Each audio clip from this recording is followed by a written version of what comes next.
What's up? How's everyone feeling? I'm not going to get you as pumped up as Brogan. I'm going to tell you that right now. Do you ever notice that cool versions of Nick are spelled N-I-K? Does anybody notice that? I just recently realized that N-I-C-K is not as cool as N-I-K, so I just might change that up. First of all, I'd like everyone just to give a shout out for Rachel Reed. Even though she's not here, she's an amazing person. She's an amazing marketer. So everybody just give a shout to Rachel Reed. And if you have specific questions about influencers and her story with Subtle Beauty, feel free to shoot those through the app, and we'll write them down, and I'll pass those on to her so we can potentially put them in the Facebook group if you're already in there. Try to answer some of those in the coming weeks. So I thought this would be a good time, since this is last minute, just to talk a little bit about the origin story of the Daily Carnage and this event that you're at today. It's interesting how things like this start. And I think for a lot of people to be able to reverse engineer that, it can help them perhaps get to the point that they want to be with their project or what it is they're trying to do. I'm just going to go back a little bit. You know, before I was influenced by people like Seth Godin or Don Miller, music has always been an influence for me since an early age when I was a teenager, and it's specifically punk music.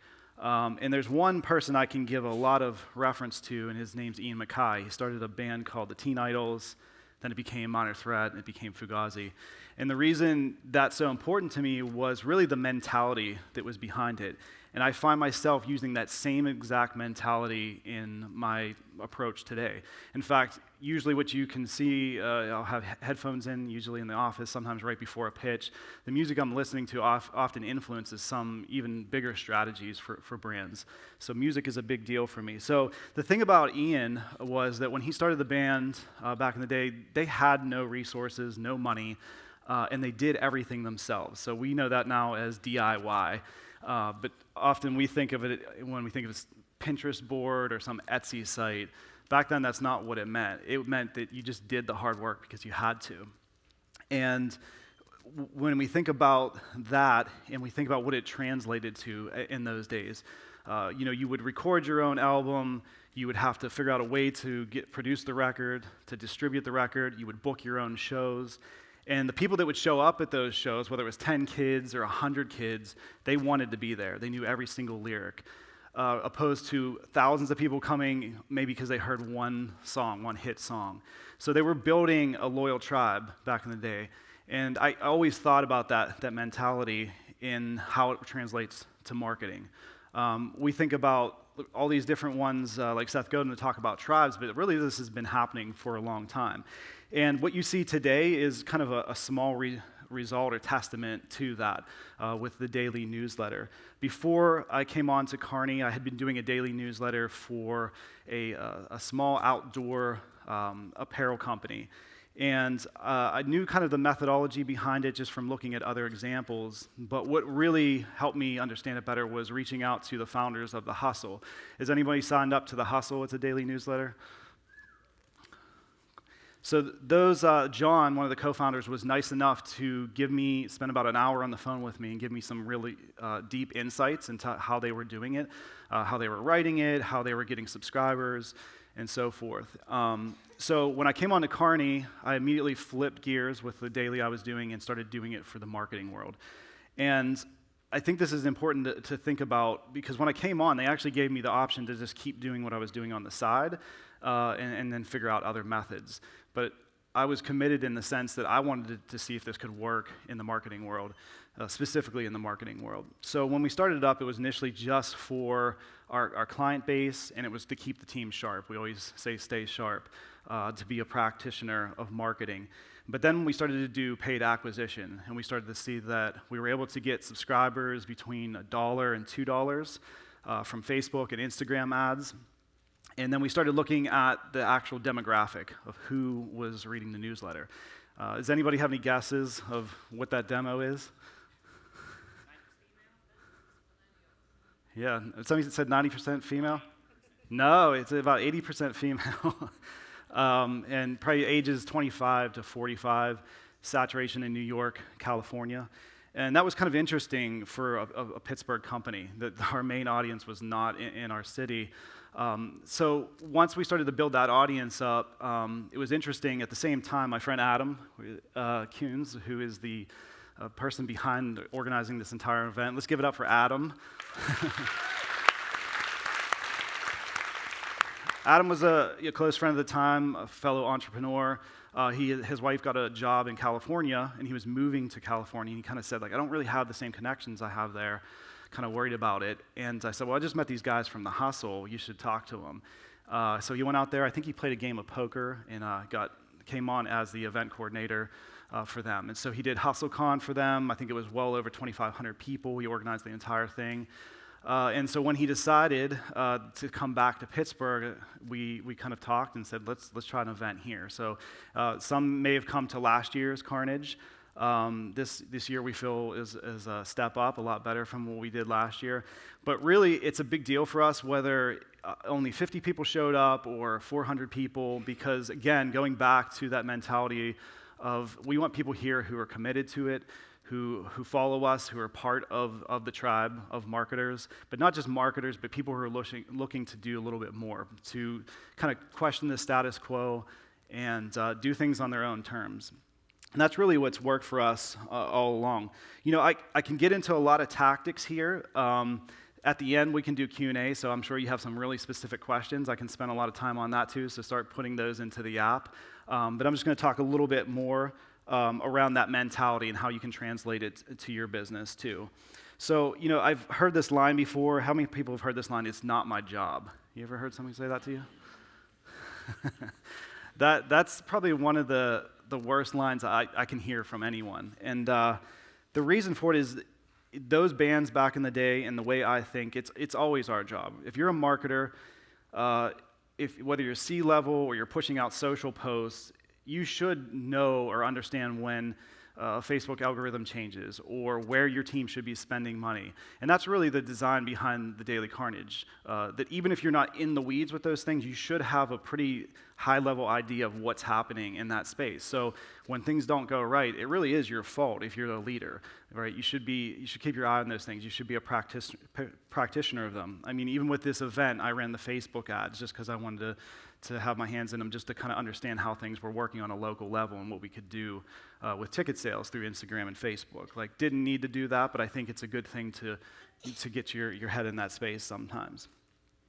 So when it comes to having this same mentality in your business, you know, one of the key things that I realized that myself and Adam have is that we both owned our own businesses at one point. And when you own your own business, you have to do everything from start to finish. You have to sometimes burn through your own cash, lose your own money. So I always encourage people to do some type of side project, even if it isn't meant to be the end-all. Spend your own money. You will find that you'll progress so much faster in your professional life if you put something together and you have to have stake in it. You have to have ownership in it. And if you're hiring people, I think it's a big deal to look on their resume, not just for the schools they came from or just the jobs that they had, but what are some other things they've accomplished completely on their own, where they were 100% responsible for day one to the end result. We've found, even at Carney, that hiring those type of people produces a better team, a team that's willing to put their neck out on projects. So that's a little bit behind the story. I'm sure people have some specific questions about the daily, the email, or the event. I feel like this is a good time to kind of just shoot for those.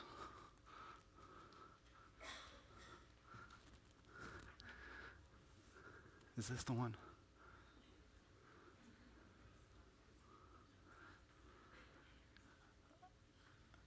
All right.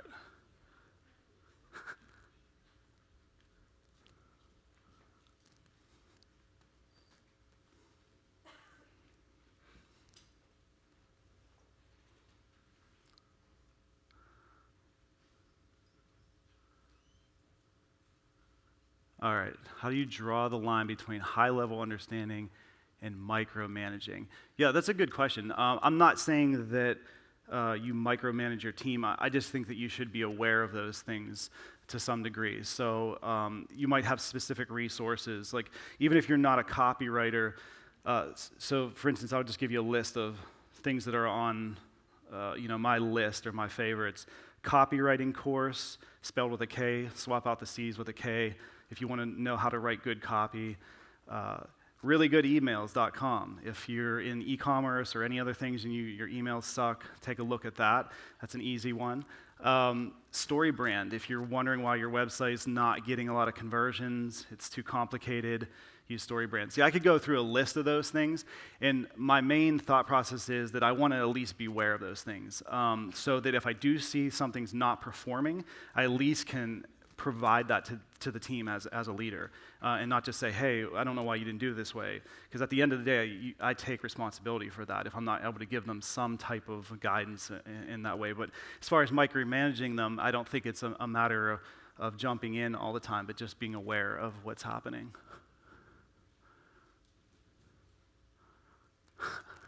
Which one we have?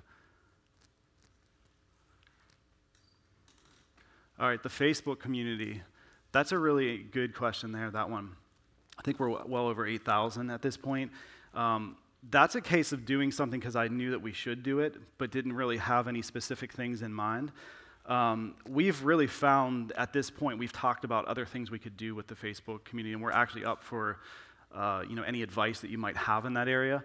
But really, it's become a value add for those who are on the daily. We've talked about launching other features within the newsletter, but at times it will make it too cluttered. But the Facebook group is really kind of that value add for people that are on our list. Even we find, especially for clients, they'll often go to that to answer their own questions they might have about things. So it educates the clients more, and we see that even in a project.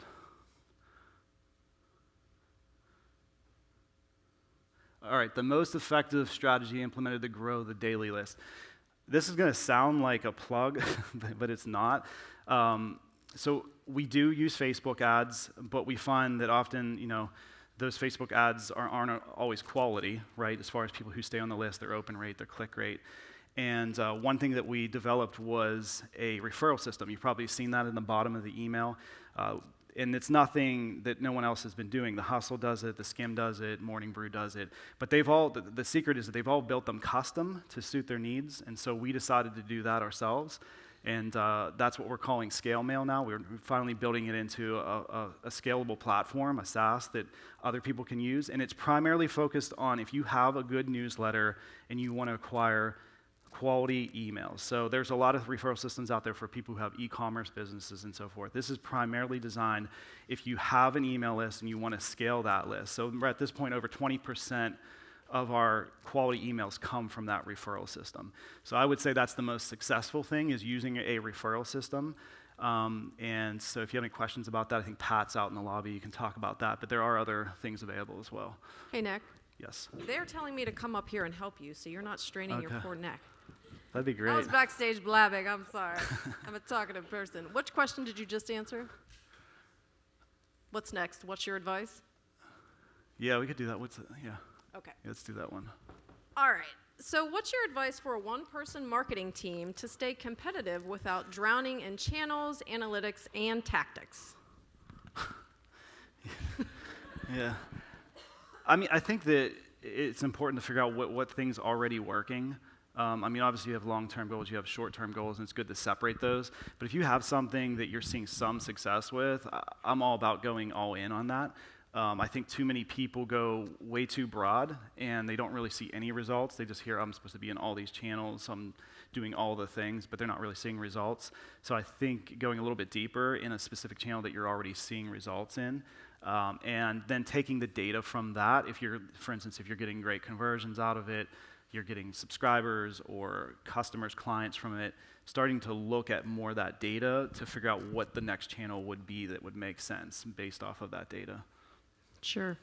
Okay, what was the most effective strategy you implemented to grow the daily list? I think I did that one. That one, yeah. You did that one? All right. That's the product plug. Yeah. I found your Facebook group really helpful. How do you prioritize? Oh, I lost it. I'm sorry. Well, how about this question from Brian? What do you see as the next channel to build your brand? So a lot of people are talking about podcasts. And I think we're going to have obviously a talk on it today, so I think that will answer some of the questions. But with all the voice technology, I do think that maybe it's not immediate, but I think thinking that way, podcasts maybe not in the format that we all know it, but going towards that path. And then if you have a younger audience looking at things like Snapchat and TikTok, they're difficult as far as if you're used to using Facebook and Instagram or LinkedIn. But I do always think that you have to look at the demographic and where they are. Again, your messaging might have to change, your creative approach. I think a lot of people just come up with content and they just kind of push it out to all the channels. So being very specific in your approach to each channel. Yeah, for sure. Well, especially with the podcast, do you worry that the market has become so saturated? Like, how does your podcast even have a voice these days? Well, I think you have to be very clear in what your goal is with it. So, for instance, like let's just say there's probably a lot of, how many people are here from agencies? I'll give you an agency tip. If you did a podcast, really the goal would not be the reach of the podcast, but it would be more about the guests that you're having on and how you can deepen a relationship with them. So if you saw a potential client, having them on the podcast and talking to them most likely would help you make that human connection that could lead to actually having them as a client. So I think being very clear in why you're doing a podcast is something you'd want to think about first. How do you curate your content? How do we curate our content? We've used a lot of different things to try to aggregate it. At the end of the day, we just have a list, I'd say probably about 100 resources that we've vetted, we know we trust them, and that they put out content on a regular basis. And so it's pretty organic as far as like the approach of how we figure out what we want to put into it. And I think that's part of the secret sauce behind it, is not using an aggregator. There's just pulling in whatever the most recent thing is. If something's boring, we're most likely not going to add it even. It has to fit the tone, the voice, the whole thing. So again, it's interesting, everybody talks about scale. One of the things we did with the daily is, in the beginning, was we said, let's do the things that are not scalable. So that, people ask, couldn't somebody replicate what you're doing? In most cases, they can. This is a little bit difficult. I mean, we write it the day before. Sometimes the night before it's getting written before it gets pushed out. So it's not an easy task, but that's what keeps the content fresh. And, we're always looking at those resources and seeing if they're actually relevant, not just because an aggregator's pulling them in. Sure. I love this question from Bill. What tips can you give for writing subject lines that actually get opened? Yeah, this is a good one. I mean, there's obviously CoSchedule, I think, has one, and for writing, maybe it's headlines, but there's other things out there to come up with subject lines. The real answer is, you can do clickbait, and you can get people to open. The real answer is putting out consistently quality emails or content. For us, the reason people open the emails is the daily carnage, not the subject line. In fact, we actually recently forgot to put a subject line in, and I think it just pulled the date in, and then we had all these questions of what the meaning was. So it comes down to the brand, like what kind of brand have you built? And so when they see that name show up in their inbox, they've become to trust it and know that it's going to offer them value. It's not going to waste their time, even if it's just 5 minutes. So the subject lines, you can have fun with them, and maybe in the beginning, but at the end of the day, it's about the trust that you've built with the brand. Yeah, I think we're all kind of tired of clickbait anyway. We have discovered how to sniff it out. So Kelsey had a really cool question. If you had to attribute one thing to Carney's success, what would it be? Again, I think it's about having that scrappy mentality of, we test a lot, but at the same time, we're willing to do things that we know could potentially fail or not be the best move. With bigger companies and organizations, they're not always able to do that. So if you are a smaller or medium-sized company, I really would lean heavily into trying the things that are not scalable. Eventually you can figure out ways to make them scale across your team.